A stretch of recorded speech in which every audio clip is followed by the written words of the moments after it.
नमस्कार दोस्तों, इस वीडियो को आने में काफ़ी देर हो गई थी वैसे, लेकिन फिर भी आज से आपको राजस्थान के किले भी मिल जाएंगे। और यदि आप इनके नोट्स प्राप्त करना चाहते हैं तो आप डिस्क्रिप्शन लिंक में व्हाट्सअप लिंक दी हुई है, उससे आप व्हाट्सअप ग्रुप ज्वाइन कर सकते हैं। और जैसा कि राजस्थान की कला, संस्कृति और इतिहास मेरे द्वारा पढ़ाया जा रहा है, भूगोल की क्लासेस भी मैं जल्द ही लेके आऊँगा। तो उसमें पशु परिचर के लिए, एलडीसी के लिए, सब के लिए यही जीके रहने वाली है। तो मैं आज लेकर आया हूँ राजस्थान के किले। इससे पहले आपको लोकगीत, लोक नृत्य, लोक संगीत, संगीत गायन शैली, संगीत घराने, लोक नाट्य और ये 1857 क्रांति, राजस्थान का एकीकरण, जनजातीय आंदोलन, ये सब पढ़ा चुका हूँ मैं। राजस्थान के किलों की बात करते हैं तो राजस्थान का, भारत में राजस्थान का किलों की दृष्टि से तीसरा स्थान है। कौन सा स्थान है? तीसरा स्थान है। भारत में सर्वाधिक दुर्ग महाराष्ट्र में है, उसके बाद मध्य प्रदेश में है, फिर अपने राजस्थान में है। और राजस्थान में भी यदि सर्वाधिक दुर्ग पूछे आपसे तो राजस्थान में सर्वाधिक दुर्ग जयपुर में है। कहाँ पर है? जयपुर में है। और राजस्थान में न्यूनतम दुर्ग श्री गंगानगर में है। न्यूनतम दुर्ग कहाँ है? श्री गंगानगर जिले में न्यूनतम दुर्ग है। बात करें राजस्थान का सबसे प्राचीन दुर्ग कौन सा है, तो राजस्थान का सबसे प्राचीन दुर्ग है भटनेर दुर्ग, जो हनुमानगढ़ में है। कहाँ है? हनुमानगढ़ में। और राजस्थान का सबसे नवीन दुर्ग पूछे आपसे तो वैसे यदि ऑप्शन में मोहनगढ़ मिला आ जाए ना, मोहनगढ़ जैसलमेर में है ये, तो आपको वही करना है। बाकी तो जहाँ तक लोहागढ़ ऑप्शन में मिल जाएगा आपको, लोहागढ़ भरतपुर, जिसका निर्माण 1733 में सूरजमल जाट ने करवाया था। किसने करवाया था? सूरजमल जाट ने करवाया था। अब बात करते हैं, यहाँ से क्वेश्चन आते हैं दुर्ग की श्रेणियाँ। दुर्ग की श्रेणियों को सर्वप्रथम मनुस्मृति में विभाजित किया गया था। और मनुस्मृति में दुर्ग के 6 प्रकार बताए। कितने प्रकार बताए? 6 प्रकार बताए। दुर्ग की श्रेणियाँ, कौटिल्य नीति के अनुसार दुर्ग 4 श्रेणियों में बटा है। किन श्रेणियों में बताया? 4। मनुस्मृति व कौटिल्य दोनों में गिरीश श्रेणी को सर्वश्रेष्ठ बताया गया है, जबकि शुक्र नीति के अनुसार दुर्गों की 9 श्रेणियां हैं और उनमें भी सैन्य दुर्ग को सर्वश्रेष्ठ बताया गया है। और अपन शुक्र नीति के ही दुर्ग पढ़ेंगे कि शुक्र नीति में कौन कौन से दुर्ग बताए गए हैं। एरन दुर्ग बताया गया है शुक्र नीति में। एरन दुर्ग किसे कहते हैं शुक्र नीति के अनुसार? जिसका रास्ता दुर्गम व कांटेदार झाड़ियों से होकर जाता हो, उसे एरन दुर्ग कहते हैं। जैसे पढ़ेंगे आप आगे, रणथंभौर का दुर्ग एरन दुर्ग की श्रेणी में आता है। गिरिदुर्ग, जो ऊंचे पठारों या पहाड़ी पर बने हो, तो अधिकांश राजस्थान के अधिकांश दुर्ग गिरिदुर्ग हैं, क्योंकि वो ऊंचे स्थानों पर भी बनाए गए हैं। और क्यों बनाए गए हैं? प्राकृतिक, क्योंकि वहाँ पर लड़ाई या बचाव के, शत्रुओं से बचाव के लिए प्राकृतिक साधन काफ़ी मात्रा में उपलब्ध होते हैं, इसलिए। जलदुर्ग, जलदुर्ग जो चारों ओर से ताला मतलब पानी से घिरा हो, उसे जलदुर्ग कहते हैं। जैसे गागरोन दुर्ग काली सिंध व आहू नदी के संगम पर है, जलदुर्ग की श्रेणी में है। खुद आपका चित्तौड़ भी एक तरह से जलदुर्ग की श्रेणी में आता है, क्योंकि वह भी तो बेडच व गंभीरी नदी के संगम पर है। और भी बात करें आपके तो और दुर्ग हो जाएगा आपकी शेरगढ़, परवन नदी किनारे है, तो ये जलदुर्ग की श्रेणी में आते हैं। धानवन दुर्ग, जो चारों ओर मरुस्थल से घिरे हों, धानवन दुर्ग की श्रेणी में आते हैं। जैसे धानवन दुर्ग की बात करूँ, बीकानेर का दुर्ग धानवन दुर्ग है। जैसलमेर का सोनारगढ़ धानवन श्रेणी का दुर्ग है। पारिद दुर्ग, चारों ओर एक विशाल प्रकोटा होना चाहिए। इसका सर्वश्रेष्ठ उदाहरण है आपका कुंभलगढ़। कौन सा उदाहरण मिल जाएगा? कुंभलगढ़, जिसकी चारों तरफ 36 किलोमीटर का प्रकोटा है। कितने किलोमीटर का? 36 किलोमीटर का प्रकोटा है। पारिक दुर्ग की बात करें, जिसके चारों तरफ गहरी खाई बनी हो, जो कि लोहागढ़ भरतपुर का सबसे अच्छा उदाहरण है। वन दुर्ग, चारों ओर वन से घिरा हो। सैन्य दुर्ग और सहाय दुर्ग, सहाय दुर्ग जो किसी अन्य दुर्ग पर आश्रित हो। सैन्य दुर्ग, जहाँ पर सेना का एक बहुत बड़ा नेतृत्व हो, यानी कि एक तरह से बहुत बड़ी सेना उस दुर्ग की रक्षा कर रही हो। दुर्ग का निर्माण या स्वर्णकाल किस राजा का काल माना जाता है? तो दुर्ग का निर्माण काल या स्वर्णकाल राणा कुंभा का माना जाता है, क्योंकि कवि श्यामलदास के ग्रंथ वीर विनोद के अनुसार कुंभा ने मेवाड़ के 84 में से 32 गिरी दुर्गों का निर्माण करवाया था। इसलिए दुर्ग निर्माण का जो स्वर्णकाल माना जाता है वो राणा कुंभा का काल माना जाता है। यहाँ से क्वेश्चन पूछा गया है, कई एग्जामों में पूछने की संभावना भी है कि पूर्णतः बौद्ध शैली में निर्मित दुर्ग कौन सा है राजस्थान का? तो वो मंडोर है, जो पहले जोधपुर में था, अब आपके जोधपुर ग्रामीण में है। कहाँ पर है? जोधपुर ग्रामीण में है। आपको याद तो है ना, राजस्थान के जिले 50 हो चुके हैं और 10 संभाग हो चुके हैं। नए जिलों पर ही आधारित हैं अपन। पूर्णतः बौद्ध शैली का दुर्ग है मंडोर, जोधपुर ग्रामीण में। पूर्णतः मुगल शैली का दुर्ग मैगजीन दुर्ग है, जिसे जो अजमेर में है, और इसे मैगजीन दुर्ग को ही क्या कहते हैं, अकबर का किला कहते हैं। क्या कहते हैं, अकबर का किला कहते हैं। हल्दी घाटी योजना यहीं से बनाई थी अकबर ने। पूर्णतः यूरोपियन शैली का दुर्ग कौन सा है, पूर्णतः यूरोपियन शैली का दुर्ग टॉडगढ़ है, जो पहले अजमेर में था लेकिन अब व्यावर में है। किस जिले में है, व्यावर जिले में है। पूर्णतः मुगल व राजपूत शैलियों का दुर्ग आमेर दुर्ग को कहा जाता है। हाँ, अब ये मानचित्र के आधार पर आप ये जिले समझ सकते हैं। चार दुर्ग लिखे हैं, 4 दुर्ग, उनके नाम आपको ऐसे याद हो जाएंगे। हनुमानगढ़, श्रीगंगानगर के बलवाल में हनुमानगढ़ यहाँ है। हनुमानगढ़ में है भटनेर दुर्ग, जिसे उत्तर का प्रवेश द्वार कहते हैं, क्योंकि उत्तर दिशा में ही तो है ये उत्तर है, ये आपके दक्षिण हो जाएगा साउथ, ये ईस्ट है, ये वेस्ट पश्चिम हो जाएगा। तो ऐसे ही भटनेर दुर्ग है जो हनुमानगढ़ में, इसलिए इसे उत्तर का प्रवेश द्वार कहते हैं। सर्वाधिक विदेशी आक्रमण यहीं पर हुए थे। पूर्व में भरतपुर में लोहागढ़ है, जिसे पूर्व का प्रवेश द्वार। पश्चिम में जैसलमेर में सोनारगढ़ है, जिसे पश्चिम का प्रवेश द्वार। और यहाँ मैं लिखना भूल गया, यहाँ उदयपुर में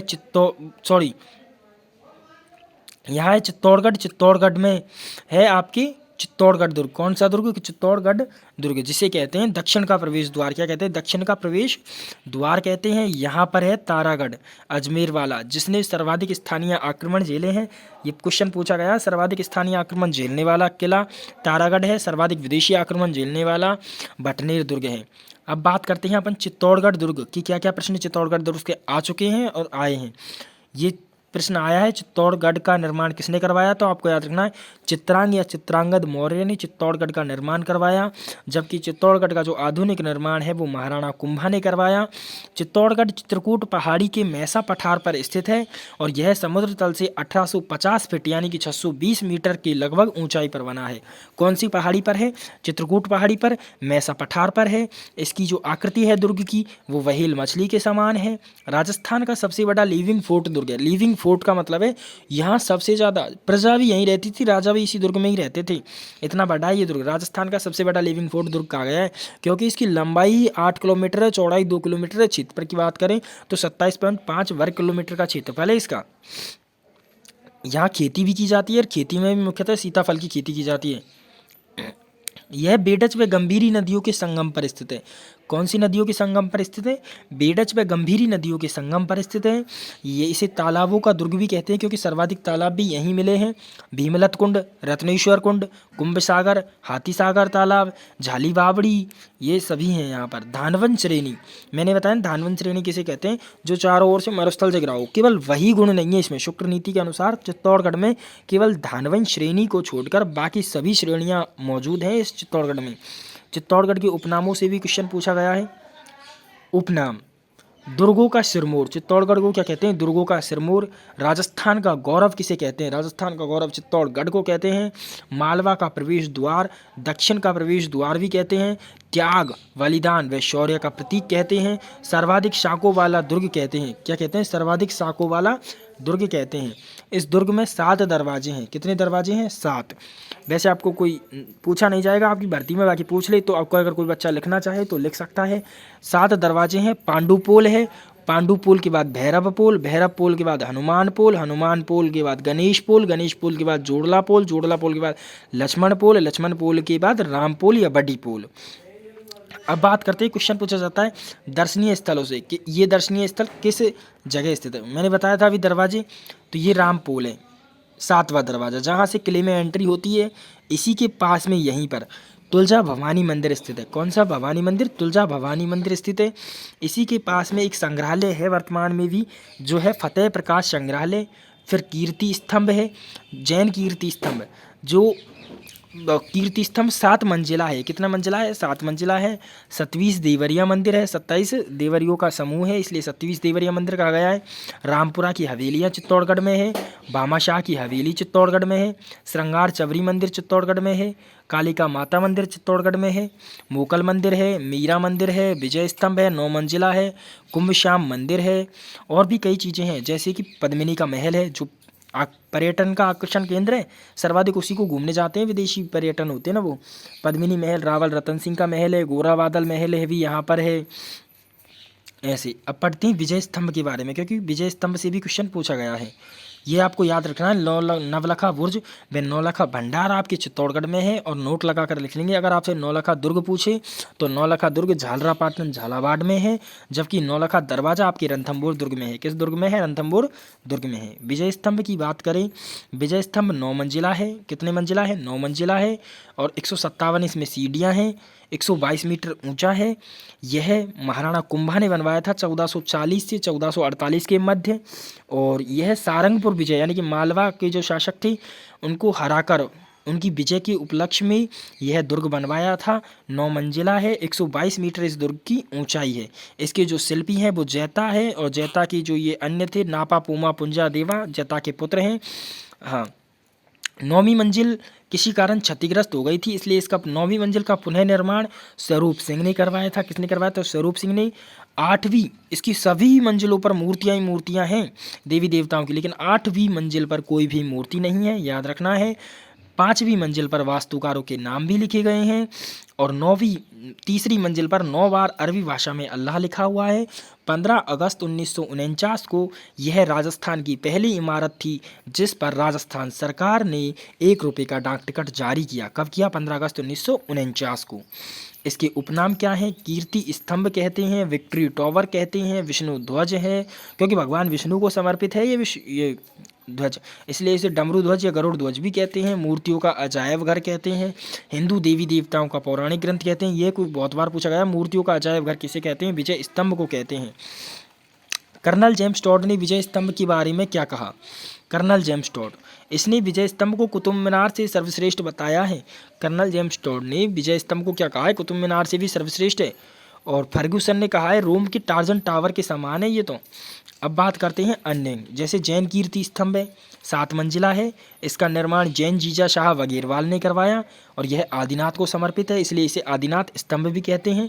कालिका माता का मंदिर, पहले यहाँ पर सूर्य मंदिर हुआ करता था, जिसका निर्माण आपके शासक मानमौर्य ने करवाया था, लेकिन कालांतर में कुंभा ने यहाँ पर कालिका माता की मूर्ति स्थापित करवाई। समद्वीश्वर मंदिर, इसका निर्माण परमार राजा भोज ने करवाया था, लेकिन फिर बाद में जीर्णोद्वार इसका मोकल ने करवाया, इसलिए इसे मोकल मंदिर या त्रिभुवन नारायण मंदिर भी कहते हैं। ये पूछे गए क्वेश्चन है, आपको याद रखने हैं। तुलजा भवानी मंदिर, इसका निर्माण वनवीर ने करवाया। किसने करवाया? वनवीर ने करवाया। श्रृंगार चबरी मंदिर, इसका निर्माण कुंभा के जैन मंत्री बैलका ने करवाया था। कुंभा ने अपनी पुत्री रमाबाई, जिसे वागी शबरी भी कहते हैं, का विवाह यहाँ पर किया। चित्तौड़ के साके, अब आपको पढ़ने हैं चित्तौड़ दुर्ग के साके।